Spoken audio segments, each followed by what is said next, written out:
Boa tarde, turma. Nesse vídeo nós iremos tratar sobre os principais pontos da teologia neo-ortodoxa, com base no capítulo 15 do livro Uma Introdução à Teologia, do James Sire. Então, a teologia neo-ortodoxa, ela foi um movimento teológico reacionário à teologia liberal, que vigorava durante o século XIX e o início do século XX. Essa teologia liberal, ela era influenciada pelo iluminismo. E em razão disso, essa teologia liberal acreditava que o ser humano ele estava evoluindo moralmente. Então, o ser humano era bom, ele estava num momento de evolução moral. Todavia, com o acontecimento, com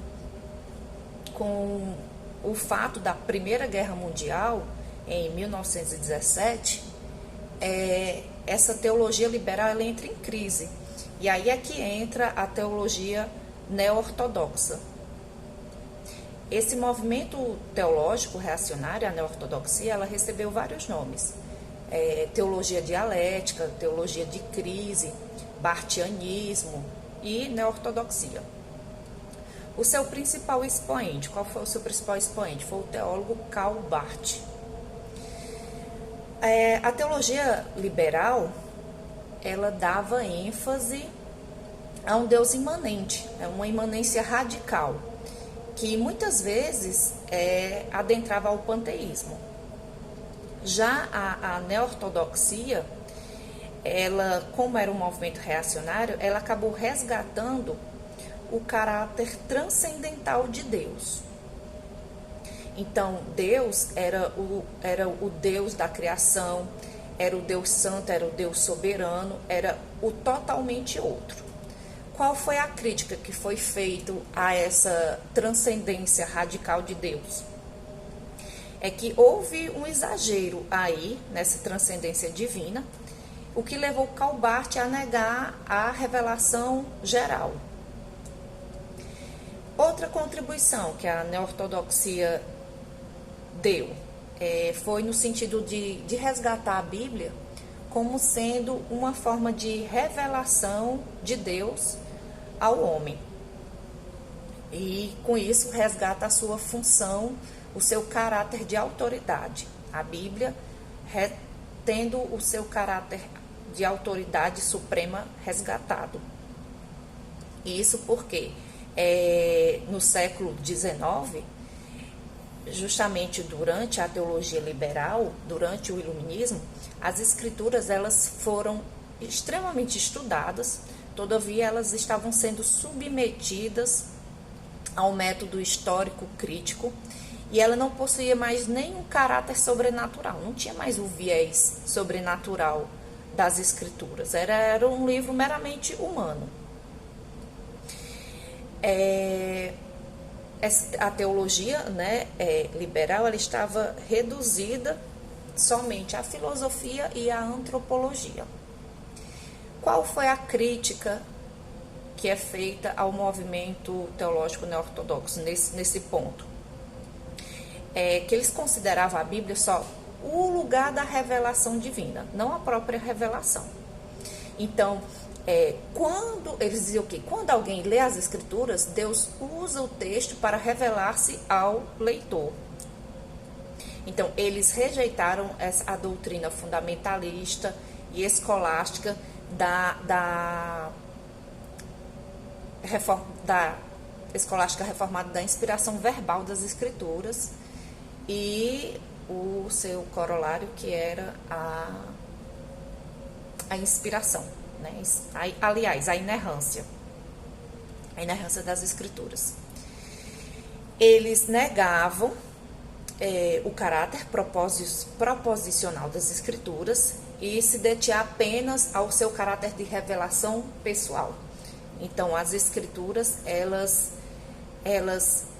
na verdade, eram um lugar onde a pessoa poderia encontrar-se com Deus, mas ela não era a revelação em si. o caráter proposicional foi perdido para os neo-ortodoxos. O que é a neo-ortodoxia? Ela ainda retomou a ideia agostiniana da depravação total humana. Essa ideia também foi defendida na Reforma Protestante, né? E se coaduna com os textos bíblicos, a contraponto das ideias liberais do progresso humano, né? Que vigoravam. O método utilizado. O método utilizado foi o método dialético, fundamentado nas próprias escrituras, que segundo o qual existe uma diferença qualitativa infinita entre Deus e a humanidade. E a verdade, ela pode ser apresentada por meio de declarações aparentemente paradoxais, tipo a transcendência de Deus e a sua autorrevelação, a fé como ato e dom ao mesmo tempo, a eternidade que adentra ao tempo, Cristo como Deus e homem, concomitantemente. Já quanto à cristologia, foi que a neo-ortodoxia falou sobre a cristologia. Ela entende que Jesus Cristo é Deus-homem, plenamente divino e humano, mas a crítica que foi feita é no sentido que a sua morte expiatória, para Barth, ela era tão ampla que assegurava a reconciliação de toda a humanidade. Então, deu ensejo ao que hoje conhecemos como o universalismo. Então, essa é a crítica que é feita à neo-ortodoxia, em razão dessa expiação objetiva, uma expiação totalmente objetiva para Karl Barth, que era o principal expoente. E a neo-ortodoxia, é interessante pontuar isso, que ela atinge o seu auge durante as duas grandes guerras mundiais. Mas foi durante a segunda metade do século XX, ou seja, depois de 1950, que ela causou um grande impacto sobre o movimento evangelical. Bem, esses são os principais pontos, assim, da neo-ortodoxia. É importante sempre lembrar que foi um movimento reacionário, lembrar que ela resgatou doutrinas que tinham se perdido ao longo do tempo, principalmente com as ideias iluministas que influenciaram a teologia liberal, que vigorou durante o século XIX e início do século XX. Então, eu espero que eu tenha contribuído um pouco para o conhecimento de vocês acerca da neo-ortodoxia. Obrigada. Tchau a todos.